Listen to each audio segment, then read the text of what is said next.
বিসমিল্লাহির রহমানির রহিম। সোনার বাংলা উচ্চ বিদ্যালয়ের অনলাইন ক্লাসে সবাইকে জানাচ্ছি আমার আন্তরিক শুভেচ্ছা এবং স্বাগতম।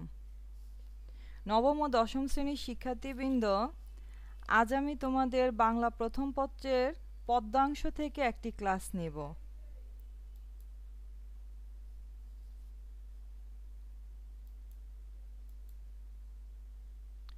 দেখো, একটি ছবি দেখা যাচ্ছে।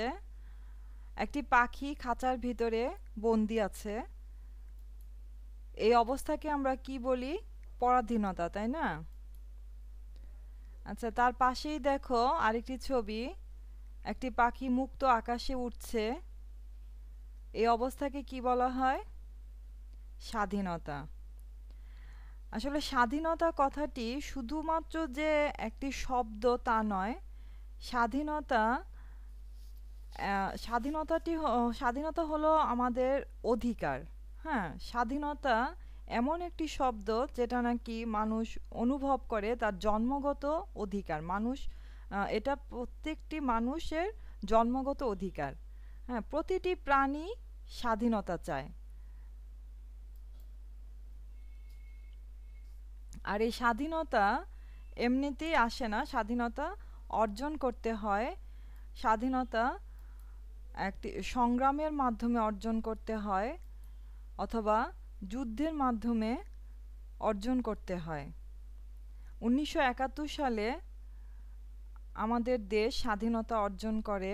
1971 সালে মুক্তিযুদ্ধের মাধ্যমে আমরা স্বাধীনতা অর্জন করে থাকি।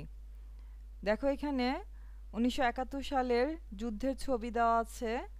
অনেক ত্যাগ তিতিক্ষা, অনেক রক্তের বিনিময়ে আমরা 1971 সালে মুক্তিযুদ্ধের মাধ্যমে স্বাধীনতা লাভ করি। স্বাধীনতা হলো প্রত্যেকটি মানুষেরই জন্মগত অধিকার। তাহলে আজকে আমাদের পাঠের বিষয় হলো তোমাকে পাওয়ার জন্যে হে স্বাধীনতা। কবি শামসুর রহমান।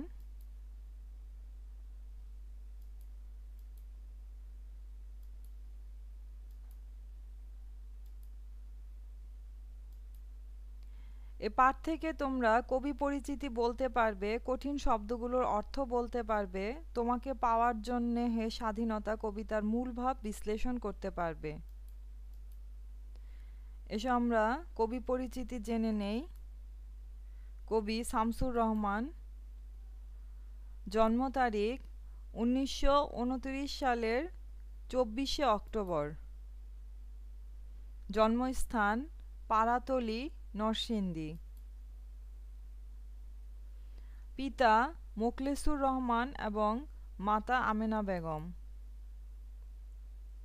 কবি শামসুর রহমানের শিক্ষা জীবন: তিনি এসএসসি 1945 সালে পাশ করেন, এইচএসসি 1947 সাল, স্নাতক পাশ, এমএ ইংরেজি। তিনি পেশায় ছিলেন সাংবাদিক। তার উপাধি ছিল নাগরিক কবি। কবি শামসুর রহমান 2006 সালের 17 আগস্ট মৃত্যুবরণ করেন। তোমাদের বইতে কবি পরিচিতি দেওয়া আছে। তোমাদের পাঠ্য বই, তোমরা বারবার কবিতাটি পড়বে। পাঠ্য বইতে কবি পরিচিতিটা মুখস্থ করে ফেলবে। আদর্শ পাঠ তোমাদের বইয়ের 274 পৃষ্ঠায় তোমাকে পাওয়ার জন্য এই স্বাধীনতা, এই কবিতাটি দেওয়া আছে। তোমাকে পাওয়ার জন্য হে স্বাধীনতা। তোমরা কবিতাটা বারবার আবৃত্তি করবে, পড়বে, শব্দার্থগুলো মুখস্থ করবে। আসো এবার আমরা কবিতা আবৃত্তিটি শুনি। তোমাকে পাওয়ার জন্য হে স্বাধীনতা, এই কবিতার আবৃত্তিটি একটু শুনে নেই।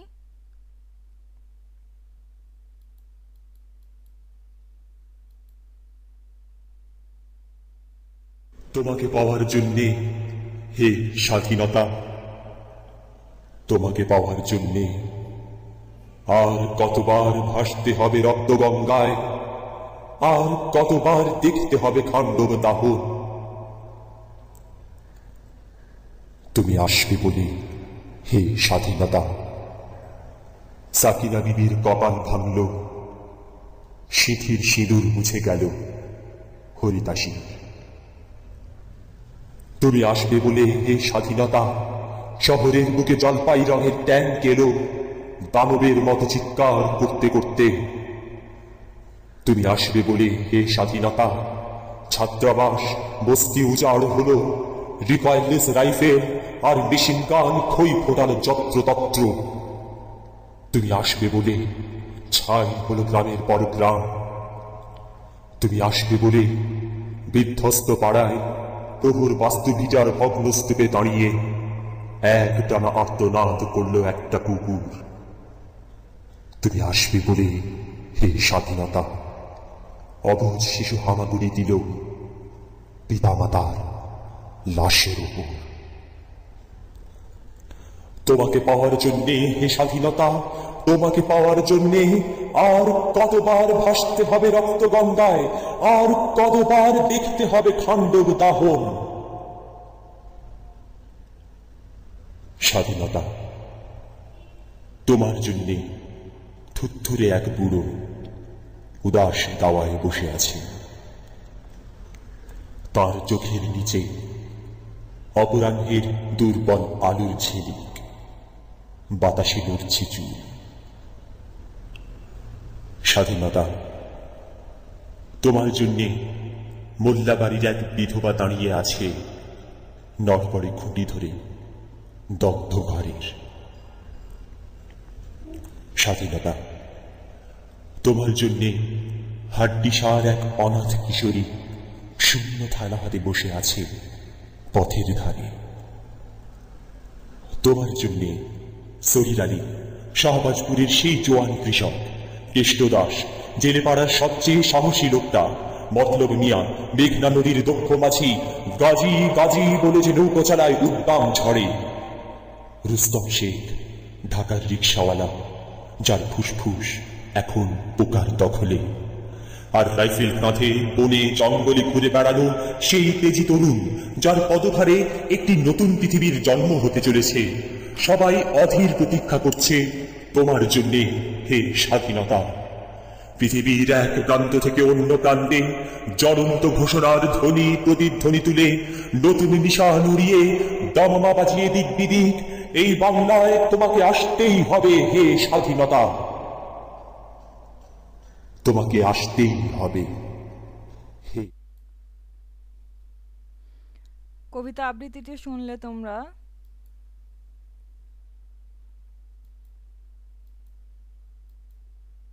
এবার আসো আমরা এই কবিতার কিছু কঠিন শব্দের অর্থ জেনে নেই।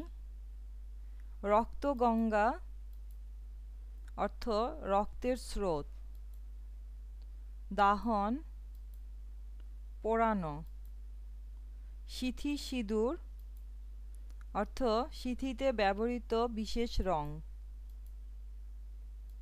ট্যাঙ্ক অর্থ যুদ্ধাস্ত্র, নিশান পতাকা, ফুসফুস অর্থ মানবদেহের শ্বসন অঙ্গ।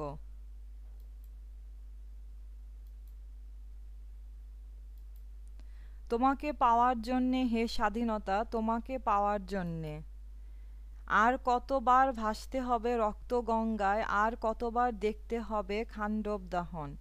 অর্থাৎ এখানে 1971 সালে যে আমরা রক্তের বিনিময়ে, অনেক ত্যাগ তিতিক্ষার বিনিময়ে, 30 লক্ষ তাজা প্রাণের বিনিময়ে আমরা আমাদের স্বাধীনতা অর্জন করেছিলাম, সেই কথাই কবি এখানে উল্লেখ করেছেন।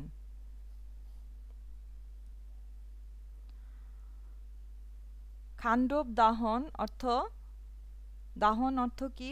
পোড়ানো, অর্থাৎ যত্রতত্র যেখানে সেখানে তারা অগ্নি সংযোগ করেছিল, সে কথাই এখানে বলা হয়েছে।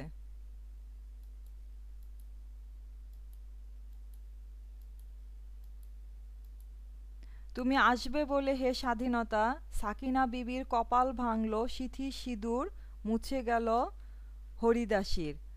অর্থাৎ এখানে সাকিনা বিবি বলতে বুঝাইছে সেই সময়ে যে নারী সেই সময়ে যে নারীরা নারীদেরকে তারা ধরে নিয়ে যেত, তাদের সম্মান এবং সম্ভ্রমের বিনিময়ে যে আমরা স্বাধীনতা অর্জন করেছি, এই সাকিনা বিবির মাধ্যমে কবি সেখানে সেই সব নারীদেরকে বুঝিয়েছেন। হ্যাঁ, সাকিনা বিবির হলো একজন প্রতীকী নাম। সেই প্রতীকী নামের মাধ্যমে কবি সেই সব নারীদেরকে বুঝিয়েছেন যুদ্ধের সময় যারা মুক্তিযোদ্ধা ছিল, তারা তাদের সম্ভ্রমের বিনিময়ে এই আমরা স্বাধীনতা লাভ করি। সিথি সিঁদুর মুছে গেল হরিদাসীর। হরিদাসী সিথি সিঁদুর মুছে গেল বলতে কবি এখানে ওই সব নারীদের কথা বুঝিয়েছেন যারা এই যুদ্ধে তাদের স্বামীদেরকে হারিয়েছেন, তাদেরকে এখানে বুঝিয়েছেন।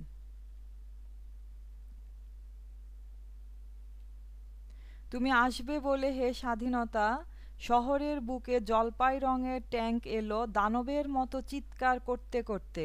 তুমি আসবে বলে হে স্বাধীনতা। অর্থাৎ এখানে পাকিস্তানিরা যে ট্যাঙ্কের মাধ্যমে আমাদেরকে যুদ্ধ করেছিল, হ্যাঁ, যে ক্ষেপণাস্ত্র তারা নিক্ষেপ করেছিল, সেই কথাই এখানে বুঝিয়েছে। হ্যাঁ, সেই ট্যাঙ্কটা যেন দানবের মতো দেখতে ছিল। কবির ভাষায় সেই ট্যাঙ্কটা ছিল দানবের মতো দেখতে। এবার আসো আমরা কিছু প্রশ্নের উত্তর জেনে নেই।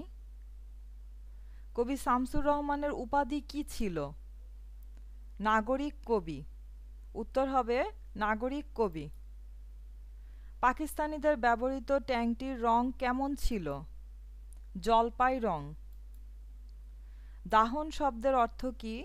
দাহন শব্দের অর্থ পোড়ানো। নিশান শব্দের দুটি সমার্থক শব্দ কি কি?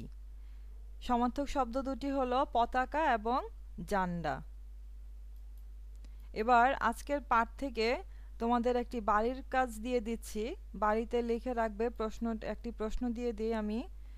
তোমাকে পাওয়ার জন্যে হে স্বাধীনতা কবিতায় স্বাধীনতার জন্য বাঙালির মহান আত্মত্যাগের চিত্র ফুটে উঠেছে। মন্তব্যটি বিশ্লেষণ করো। আমি আবার বলছি, তোমাকে পাওয়ার জন্যে হে স্বাধীনতা কবিতায় স্বাধীনতার জন্য বাঙালির মহান আত্মত্যাগের চিত্র ফুটে উঠেছে। মন্তব্যটি বিশ্লেষণ করো। এই প্রশ্নের উত্তরটি তোমরা পাঠ্য বইয়ের সাহায্যে লিখে রাখবে। পাঠ্য বইয়ের সাহায্য নিয়ে উত্তরটি লিখবে এবং পাঠ পরিচিতি, কবি পরিচিতি ও শব্দার্থ মুখস্থ করে ফেলবে। আজকের পাঠটি আমি এখানেই শেষ করে দিব। আজকের ক্লাসটি এখানে শেষ করে দিচ্ছি। শেষ করার আগে আমি সকলের উদ্দেশ্যে বলছি, মাদক বাংলাদেশের জাতীয় জীবনের একটি অন্যতম মারাত্মক সমস্যা। বর্তমান যুগে, বর্তমান সময়ে, হ্যাঁ, বাংলাদেশে দেখা যাচ্ছে যে মাদকাসক্ত যারা, মাদকাসক্তের কারণে, এই মাদকের কারণে দিন দিন অপরাধ প্রবণতা বেড়েই যাচ্ছে। তাই আসুন আমরা সকলে মাদককে না বলি, সামাজিক সচেতনতা বৃদ্ধি করি। ঠিক আছে, আজকের মতো আমি এখানেই আমার ক্লাসটি শেষ করে দিচ্ছি। ধন্যবাদ সকলকে।